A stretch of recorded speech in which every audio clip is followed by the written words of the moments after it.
नमस्कार. हा एक मार्गदर्शन व्हिडिओ आहे.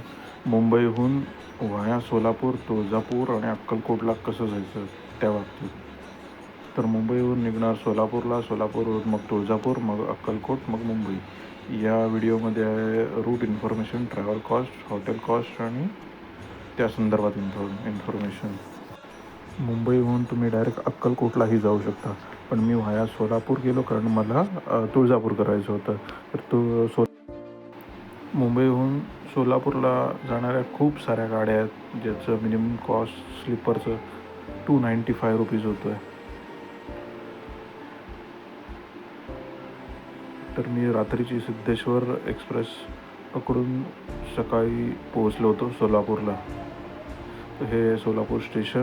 इथून तुम्हाला ऑटो आणि कारसुद्धा अवेलेबल आहे. डायरेक्ट तुळजापूरला ऑटो ₹1000 घेते, कार ₹1500. आता तुमच्या बार्गेनिंग स्किलवर आहे की तुम्ही त्यांना कितीमध्ये रेडी करताय.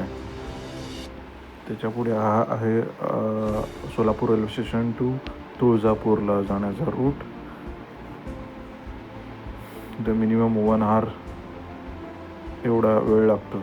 आता तुळजापूरला राहायचं कुठे? हा भक्तनिवास आहे 108. इथे तुम्हाला VIP रूम ते साधे रूम्स अवेलेबल मिळतील.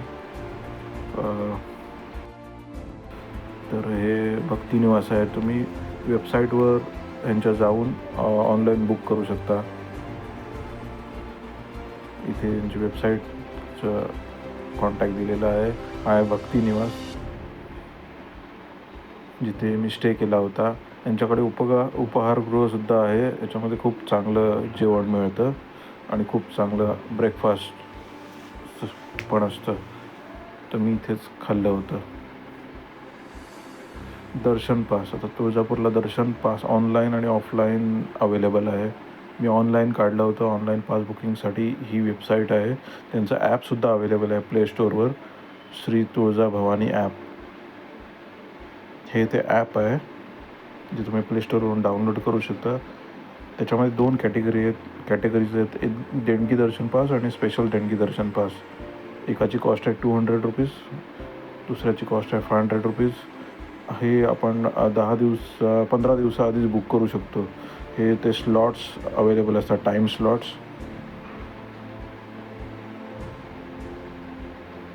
देणगी दर्शन पास ₹200, स्पेशल देणगी दर्शन पास ₹500.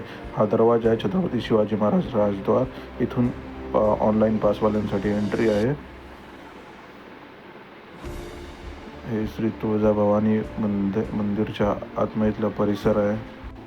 इकडे जायचं असेल तर वीकडेजमध्येच जाणं सोयीस्कर ठरेल, कारण नवरात्री किंवा वीकेंड किंवा इतर सुट्ट्यांच्या दिवशी इथे प्रचंड गर्दी असते. त्याच्यामुळे पास वगैरे काही कामी येईल असं वाटत नाही.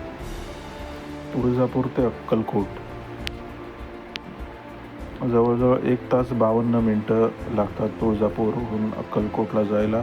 तर मला जिथे मी थांबलो होतो तिथेच मला हे टूर्स अँड ट्रॅव्हल्सचे कॉन्टॅक्ट नंबर मिळाले. या दोघांना तुम्ही कॉन्टॅक्ट कराल तर लगेच गाडी अवेलेबल होऊन जाईल. तुळजापूर ते अक्कलकोट मला ₹2100 मिळाले. ₹2100 लागले 7 सीटरला. अक्कलकोट स्टे आणि दर्शन. अक्कलकोटमध्ये राहायचं कुठे? तर भक्तिनिवास 2 ब्लॉक आहेत आणि यात्रीनिवास आणि यात्रीभवन अशा तिथे राहायच्या सोयी आहेत. आता हे भक्तिनिवासमध्ये 600 ते 1500 एवढी कॉस्ट लागेल. तर मिनिमम ₹600 आहे भक्तिनिवासमध्ये. आता हा दुसरा भक्तिनिवासचा दुसरा ब्लॉक ब्लॉक आहे. तिथे AC रूम आहेत. इथे AC रूम ₹2000, नॉन AC ₹1500 आहे. यात्री निवास इथे मिनिमम तुम्हाला ₹800 खोली मिळून जाईल, एक रूम 2 बेडची. हा यात्री भुवन आहे, याची कॉस्ट थोडी जास्त आहे. इथे तुम्हाला नॉन AC खोली ₹1100 मिळून जाईल.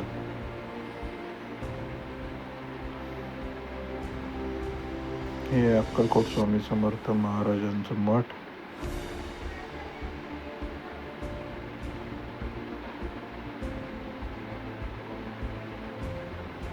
तर अक्कलकोटवरून तुम्हाला स्टेशनला जायचं असेल, अक्कलकोट स्टेशनला, तर 21 मिनटं लागतील.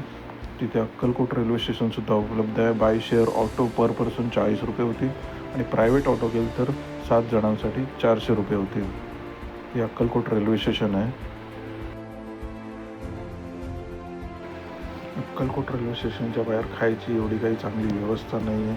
त्याच्यामुळे तुम्ही अक्कलकोट मंदिराच्या आजूबाजूलाच जे काही खाऊन पिऊन घ्याल तर तिकडेच खाऊन पिऊन घ्या. स्टेशनला आल्यावर पण असं कळतं की तिथे प्रॉपर इंडिकेटर्स किंवा स्लीपर कोच कुठे आहे, थर्ड AC कुठे आहे, याला काही गाईडलाईन वगैरे नाही आहे.